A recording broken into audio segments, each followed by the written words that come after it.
रस शास्त्र का एक सबसे इम्पॉर्टेंट चैप्टर है, जो एक बेस है जिसके अंदर हमें बहुत सारी डेफिनेशंस के बारे में जानना होता है, उनके मीनिंग। तो इस चैप्टर का नाम है परिभाषा एवं द्रव्य वर्ग प्रकरण, जिसके अंदर सबसे पहले हमने पार्ट्स में वीडियोस बनाई है। पहले तो परिभाषा क्या है उसके बारे में देखेंगे और कौन कौन से वर्ड्स हैं जिनके बारे में हमें जानना चाहिए, उनकी डेफिनेशंस। और फिर सेकेंड पार्ट में द्रव्य वर्ग प्रकरण, पूरा एक सिलेबस में आपके दे रखा है कि बहुत सारे वर्ग है, उसमें कौन कौन से द्रव्य आते हैं, तो वो हमने ट्रिक से लर्न करना है। मैंने उसको नेक्स्ट वीडियो में इंक्लूड करा है। तो स्टार्ट करते हैं। सबसे इंपॉर्टेंट है पहले तो परिभाषा होती क्या है, उसको एक श्लोक की फॉर्म में हमें याद रखना है। इसका श्लोक इसका है, निगूढ़ अनुक्त लेशोक संदिग्ध अर्थः प्रदीपिका सुनिश्चित अर्थो विबुद्धे ही परिभाषा निगद्य। मतलब क्या है इसका कि जिन संक्षिप्त और सांकेतिक शब्दों द्वारा, मतलब हमें डेफिनेशन का मतलब क्या होता है कि जो ऐसे वर्ड्स जिसको समझने के लिए हमें संक्षिप्त और सांकेतिक शब्दों द्वारा पूरे शास्त्र के जो हिडन मीनिंग है कि लाइक किसी वर्ड को किस तरीके से हम डिनोट कर रहे हैं, तो उसको हमें पूरा समझने के लिए परिभाषा जानना ज़रूरी होता है। कि जो भी वर्ड बातें जो हम कह नहीं पा रहे, मतलब किसी वर्ड की फॉर्म में कहिए और जिस वर्ड का हमें गुप्त मतलब उसको अप्रकट और किंचित प्रकट एवं संदिग्ध अर्थ होता है कि इसका डाउटफुल मीनिंग है, तो उसे एक्सप्लेन करने के लिए हम परिभाषा प्रकरण यूज़ करते हैं कि जो बहुत शॉर्ट फॉर्म मतलब बहुत कंसाइज्ड वे में पूरी बात समझा दे।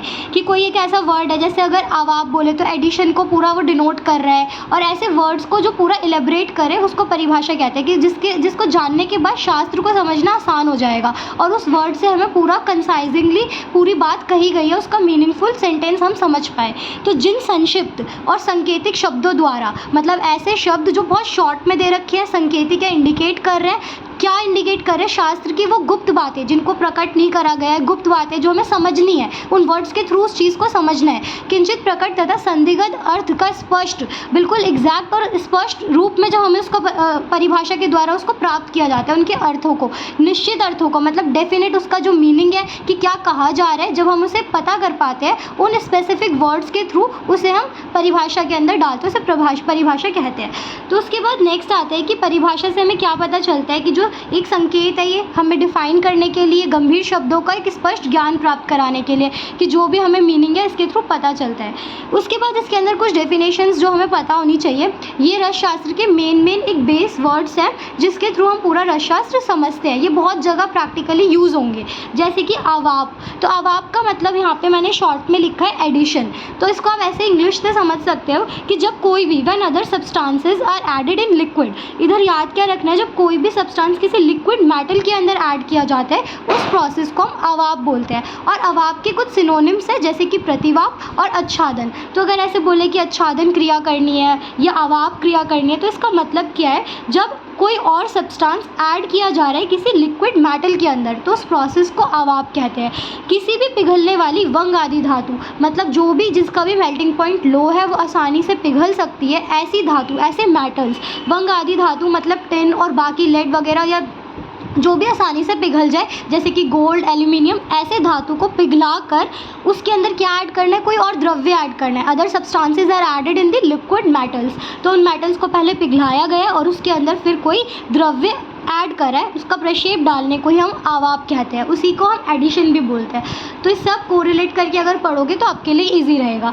नेक्स्ट आता है निर्वाप। निर्वाप का क्या मतलब होता है, when the heated metal are immersed in some liquid. यहाँ पे क्या करना है, पहले मेटल को आपको हीट करना है, ऊपर क्या करना था, आपको कोई सब्सटेंस ऐड करना था किसी लिक्विड स्टेट ऑफ मेटल में। पहले कोई द्रव्य, कोई धातु को पहले पिघलाना है, उसके अंदर कोई और द्रव्य ऐड करना है, उसका प्रक्षेप डालना अवाप है। लेकिन यहाँ पर पहले मेटल को हीट करना है और उसको किसी लिक्विड में इमर्स करना है। सिंपली बस एक हीटेड मेटल को इमर्स करना किसी भी लिक्विड में, उसको हम कहते हैं निर्वाप। और ये क्यों करा जाता है, उस मेटल की हीट को बुझाना, निर मतलब बुझाना, तो इस वजह से हम इसको करते हैं उसकी हीट को रिमूव करने के लिए। तो अगर इसे पढ़े हम कैसे, किसी भी लोहा, ताम्र मतलब कॉपर, रजत मतलब जो हमारा सिल्वर होता है, ऐसी धातु को जब हम अग्नि में तपाते हैं, उसको गर्म करते हैं, उसके बाद हमें क्या करना है, किसी लिक्विड में, लिक्विड क्या क्या हो सकता है, जल हो सकता है, आपका तक्र हो सकता है, क्वाथ हो सकता है, ऐसी चीज़ों में दूध हो सकता है, इसमें जब हम बुझाते हैं उस प्रक्रिया को हम निर्वाप कहते हैं। और इसी को हम निषेक, सनपन भी कहते हैं, ये इसके सिनोनिम्स हैं। तो ये दो वर्ड्स से अवाप और निर्वाप, एक तरीके की, अब इन वर्ड्स को ही हम इन्हीं वर्ड को कि निर्वाप का हिडन मीनिंग क्या है उसको जिस फॉर्म में समझ रहे हैं वो उसकी परिभाषा है, कि जब हम उसका डिटेल्ड एलेबोरेशन देख रहे हैं और उसका शास्त्र में एक संक्षिप्त वर्ड से पूरा हमें ज्ञान होना कि इस बारे में कि ये क्या होता है, क्या कर रहे हैं, पूरा एक प्रोसेस एक वर्ड में हमारा कंसाइज्ड है। तो इसलिए हमें परिभाषा जानना बहुत इंपॉर्टेंट है। नेक्स्ट आते हैं ढालन। ढालन को हम ऐसे समझ सकते हैं पोर करना, किसी भी चीज़ की पोरिंग करना। कैसे? Pouring the smelten matter into the another liquid. मतलब कि जैसे कि पोरिंग कैसे कर सकते हैं, जैसे सोना चांदी आदि धातु को क्या करना है, पहले पिघला लेना है, पूरा उसको अच्छे से मेल्ट करना है, फिर उसको किसी द्रव के अंदर ढाल देना है, पोर कर देना है, जैसे कि दूध में, तेल में, स्वरस में, घी में, फांट में। तो इस प्रोसेस को हम ढालन कहते हैं। ढालन और आपका अवाप, इसमें क्या डिफरेंस है? ढालन के अंदर हम क्या कर रहे हैं, पहले मेटल को पिघला रहे हैं और फिर किसी लिक्विड में हम डाल रहे हैं, पोर कर रहे हैं। और अवाप में आपका क्या था, मेटल जो होता है वो मोल्टेड स्टेट में होता है, पिघला हुआ होता है और उसमें कोई भी द्रव ऐड कर सकते हैं, कोई भी द्रव्य ऐड कर सकता है। यहाँ पर आपका स्पेसिफिक लिक्विड ऐड करना है, लिक्विड के अंदर इसको डाल देना है, पिघला के डाल देना है। जैसे सोने को आपने मेल्ट कर लिया, स्मेल्टिंग करने के बाद और उसको दूध में डाल दिया, तेल में डाल दिया, घी में, स्वरस में, क्वाथ में, तो इसको हम ढालन कहेंगे। किसी भी मेटल को मेल्ट करके किसी लिक्विड फॉर्म में डालने को ढालन कहते हैं। नेक्स्ट आते हैं भावना। हमने भी सुना होगा कि वो अपनी छाप छोड़ गई, भावना छोड़ गई, तो इसको बोलते हैं इम्प्रेग्नेशन इन इंग्लिश। और इसका मतलब क्या होता है? इम्प्रेग्नेशन का मतलब होता है किसी भी लिक्विड को जब हम एडेड टू द पाउडर और उसको फिर ट्राइचुरेट करें। ये बहुत सिंपल सी बात है कि पहले हमें क्या करना है, कोई एक लिक्विड लेना है, उसमें पाउडर ऐड करना है, और आपके पास ऐसे करके एक यंत्र होता है जिसको हम खल्व यंत्र कहते हैं, जो पहले के टाइम में मूसली बनी होती थी, अभी आपको लैब्स में देखने को भी मिल जाएगा। तो ये खल्व यंत्र है, इसके अंदर आप कोई भी लिक्विड मेटल लोगे या फिर उसके अंदर क्या ऐड करोगे, कोई पाउडर ऐड करोगे किसी भी धातु का, जो भी आपको बनाना है, उसके बाद इसको ट्राइचुरेट मर्दन करना है। इसको मतलब कंटिन्यूअस रिग्रेसली मसलना, उसको मिक्स करना अच्छे से, तब तक मिक्स करना है जब तक लिक्विड एब्जॉर्ब ना हो जाए पूरी तरीके से। तो या फिर नींबू का स्वरस में भी हम ट्राइचुरेट करते हैं और भी चीज़ों में। तो उसी तरीके से इस ट्राइचुरेशन के प्रोसेस को कि 7 भावना दी, 1 भावना दी, मतलब वो पूरा कंप्लीटली एब्जॉर्ब हो जाए। पारद की हम भावना करते हैं, मतलब मरकरी की, वो लिक्विड स्टेट में होता है। तो इस तरीके को हम क्या बोलते हैं, भावना देना। तो क्या करता है, ये इंक्रीज़ कर देता है जो भी मेडिसिन आप फॉर्म कर रहे हो उसकी पोटेंसी को, क्योंकि इसके अंदर हम मेडिसिन की अलग अलग फॉर्मुलेशन नहीं कर रहे हैं। धातु आदि किसी भी औषध, कोई भी धातु या किसी भी औषध का हमने क्या लिया, चूर्ण लिया, उसका पाउडर्ड फॉर्म क्या कहलाता है, चूर्ण कहलाता है।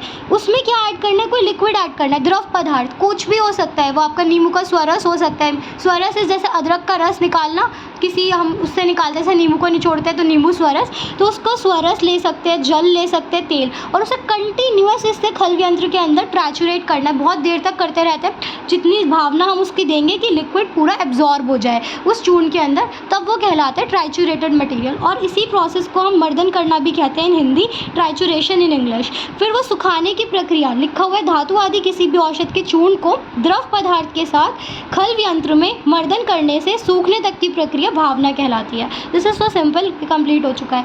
नेक्स्ट आज का जो हम पढ़ेंगे वो जाड़ना है, बाकी के 5 नेक्स्ट वीडियो में इंक्लूड करूँगी। तो लास्ट टॉपिक इज जाड़ना। जाड़ना कुछ नहीं है, जाड़ना means Jaran is digestion, basically एक तरीके का डाइजेशन है। इसमें क्या प्रोसेस वेयर पारद, स्पेसिफिक दे रखा है कि पारद, और पारद क्या होता है, आपका मरकरी होता है, डाइजेस्ट दी स्वर्ण आयरन इनटू इट। मतलब क्या है, जैसे हमने पारद लिया और उसने अपने अंदर पूरा खा लिया, किसको, सोने को, आयरन को, कोई भी मेटल जो हम उसके साथ डाल रहे हैं, without any change in its weight of पारद। और सबसे अच्छी बात ये होती है कि जो हमने मरकरी जितना लिया वो उतना ही रहता है, उसके वेट में, उसकी फॉर्म में कोई चेंज नहीं होता। तो उस प्रोसेस को हम जाड़ना कहते हैं, उसका स्पेसिफिक नेचर है पारद का।